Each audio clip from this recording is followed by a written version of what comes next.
What is up, guys? Nostalgia Kackis here. Thank you so much for stopping by. And yesterday, Bungie participated in a massive charity livestream. One of the donation goals that they reached was to unveil an exotic coming in the Fall Beyond Light expansion for Destiny 2.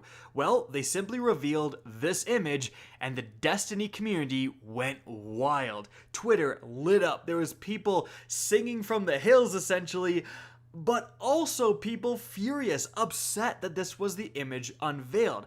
What the heck is going on? Because a lot of Destiny 2 players never played Destiny 1, or played the tail end of Destiny 1, or let's be honest, Destiny 1 happened quite a long time ago. It's time to jog some people's memories. So we're going to be going over in this video why the community reaction was so insane for this particular returning Destiny 1 exotic, the Hawkmoon. And so, let's get started.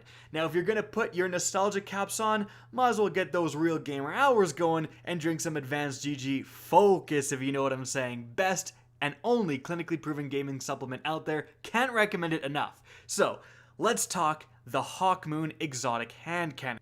Now, this was one of the original vanilla Destiny exotic weapons, and it was part of the overpowered hand cannon trio, so to speak, and that included the Thorn and the Last Word, which are both in Destiny 2, and then this, the Hawkmoon. These three exotic hand cannons just took over the Crucible. Like, the amount of play they saw was absurd. They made up a huge portion of the meta, and all three of them throughout Destiny 1's lifespan would see, most commonly multiple nerfs going down the line. So they were definitely extremely potent, and that's where a lot of people remember them from, just being the go-to PvP weapons for a large chunk of time.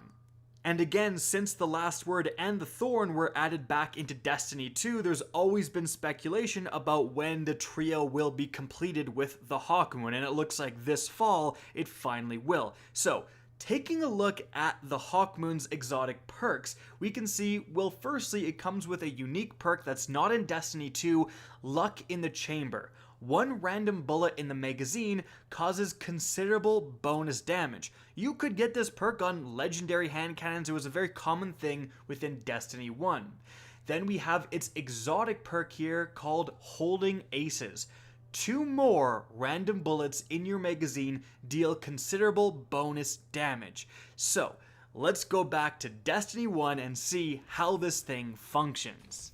So, as you can see from these wall tests, this thing is kind of a brute. It kicks a lot, has a lot of power behind it, and actually you can see and hear when those lucky bullets are being activated. Let's take a listen to a full magazine dump.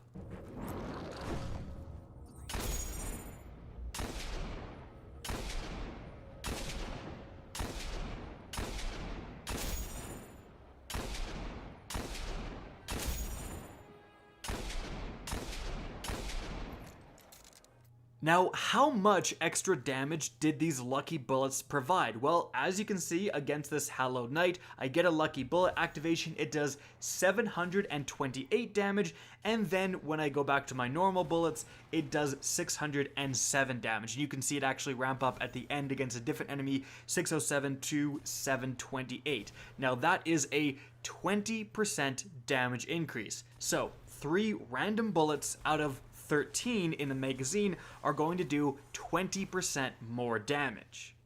And this is combined with the fact that the Hawkmoon at a base level is just a good hand cannon. The stats are all pretty decent, especially the range, so without the lucky bullets you would have a solid weapon. Then you add those on and you get a very solid weapon, because it's not just about the increase in damage. If you're doing 20% more damage, that also basically means you're getting the equivalent of a perk in Destiny 2 that's very sought after for hand cannons, which is Opening Shot.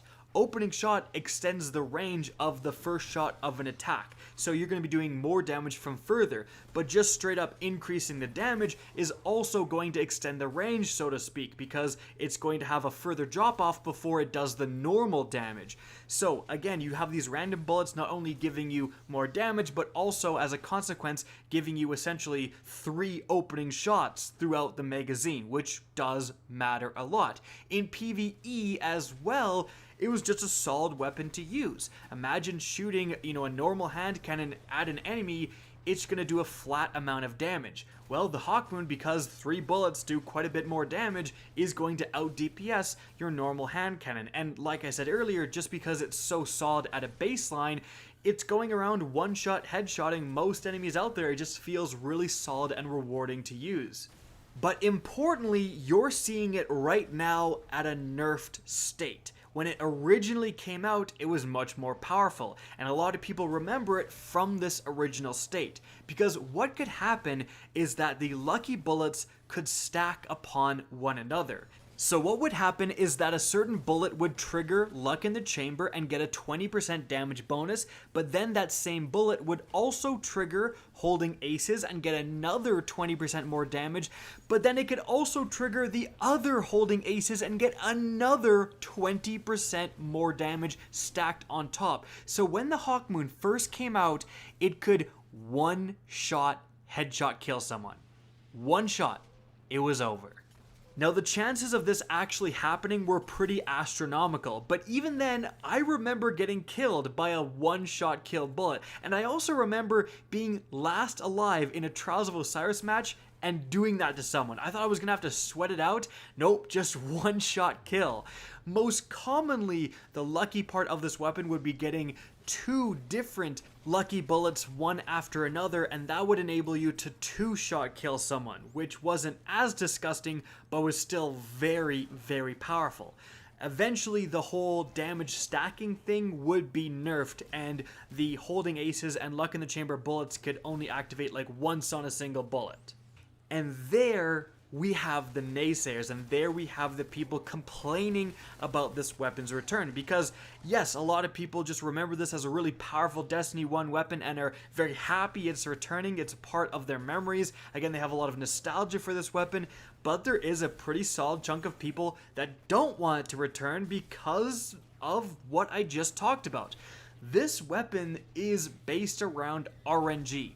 It is luck, literal luck, when you get that Luck in the Chamber perk or the Holding Aces perk to activate.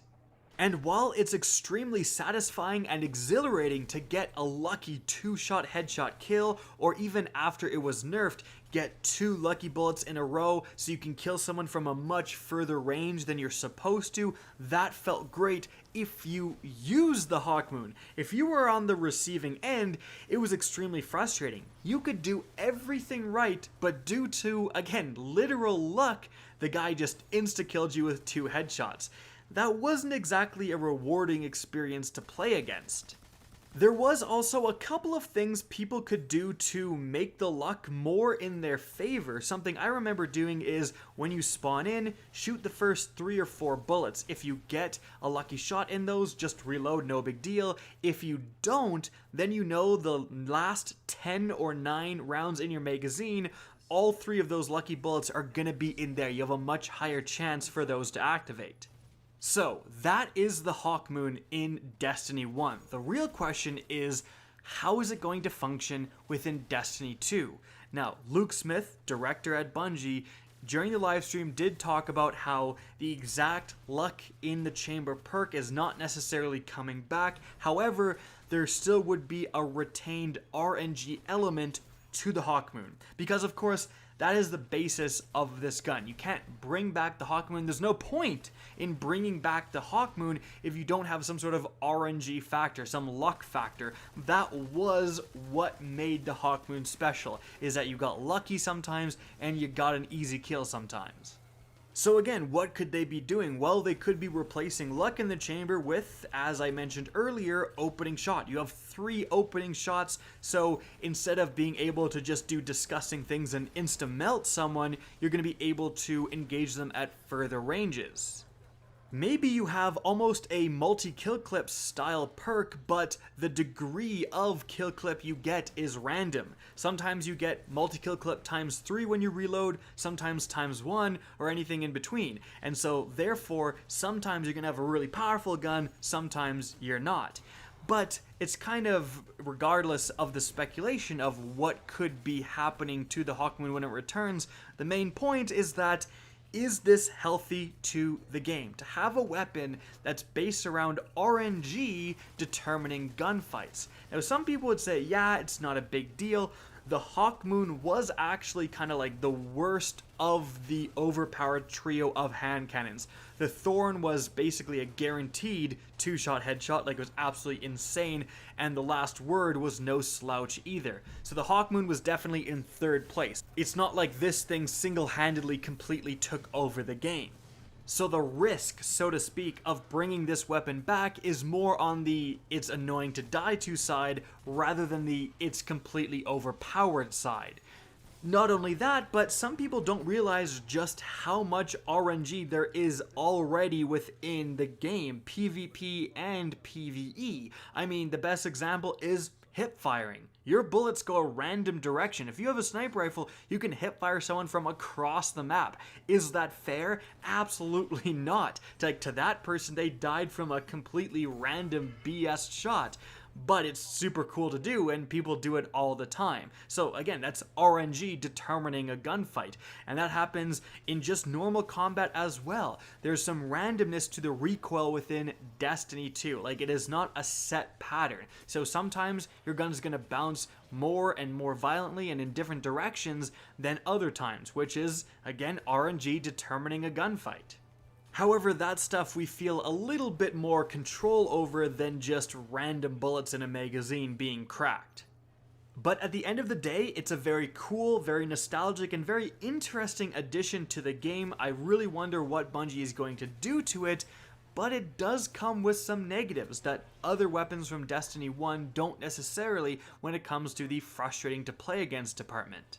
So, what do you guys think? Are you happy the Hawkmoon is returning? Did you think it was in a good place within Destiny 1, pre-nerf or post-nerf? Or do you think it should have been left in Destiny 1? Let me know in the comment section, guys. That is it for the video. I hope you enjoyed, found this informative, and if you did, please remember to help me out by simply rating and especially sharing this video. If you guys want to see more Destiny 2 content similar to this, don't be afraid to slap that subscribe button. If you want to get in touch with me and keep up to date with the latest channel activity, the best way is to follow me on Twitter at @RickKackis. That's linked in the description down below. Again, I hope you enjoyed the video, and as always, have a good day.